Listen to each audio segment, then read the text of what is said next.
the top Republican on the House Oversight Committee, accusing the Treasury Department of running cover for the Biden family.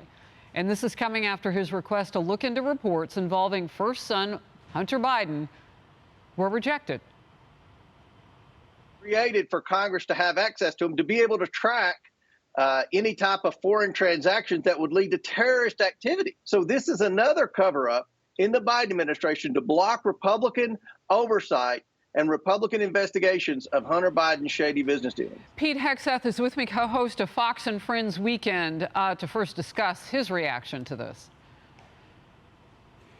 You know, Harris, it's not surprising. First of all, here's what we do know.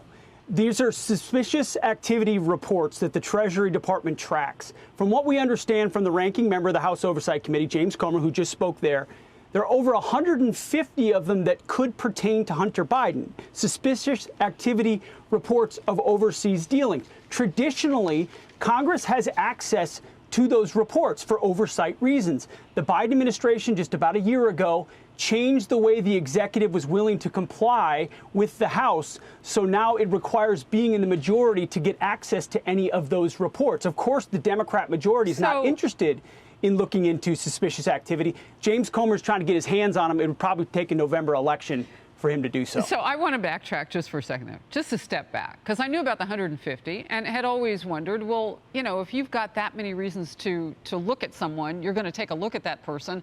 Why can't we know what they were seeing?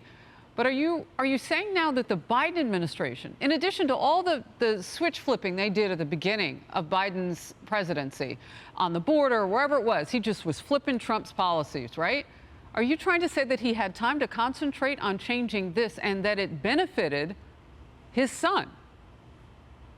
I mean, it's amazing how many lines there are on this, from who represents Hunter Biden to who went to the FBI to oversee criminality to who decided what they were going to look at or close investigations. And yes, here's yet another detail in that. The process had been traditionally one where when these requests are made for Congress, they were given on either side of the aisle.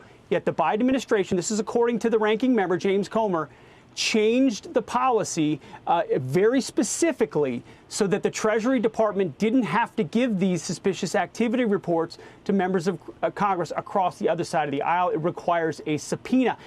Maxine Waters is actually the one who sponsored the bill to bring it back to a normal process, ironically so. It has not been voted on. It has not passed. Right now, the prerogative is in the hands of the White House, and they're preventing Republicans from seeing these suspicious activity reports, of which Hunter had over 150. So clearly we can understand why Republicans might be laying into the FBI, claiming that it is politically biased. Because when you say something like that, you know there are politics inside of any White House.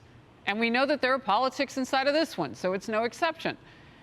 But yesterday, after the Post reported that disgraced ex-FBI agent Timothy Thibault was the point man, the point man for former Hunter Biden business partner Tony Bobulinski, and never followed up with him about his bombshell allegations. Bobulinski alleged 1 month before the 2020 election that Joe Biden was involved with his son Hunter and brother Jim's dealings with a Chinese energy company.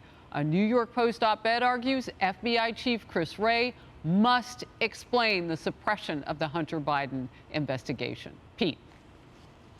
He sure needs to. Remember when the left celebrated whistleblowers like Lieutenant Colonel Vindman? It would float off their lips. Here we are with whistleblowers. The only reason we know about this individual, Tim Thibault, is because of whistleblowers inside the FBI who said, look at his social media account. He's a rabid Trump hater, and he's been in charge of both Russiagate investigations and now the Hunter Biden investigation. Tony Bobulinski was said after he sat down for 5 hours with the FBI, your future point guy on this is Tim Thibault. Thibault never followed up and closed the investigation without the normal process inside the FBI. This after they'd had the laptop since December of 2019, plenty of time to look at it and then verify it from Bobulinski about who the big guy was. This is an inside cover-up job, it appears, from the FBI, certain individuals with a lot of power to shut down investigations they don't like. Thankfully, the New York Post is actually doing the work. It's time to do more question asking. And yes, the New York Post can't stand alone.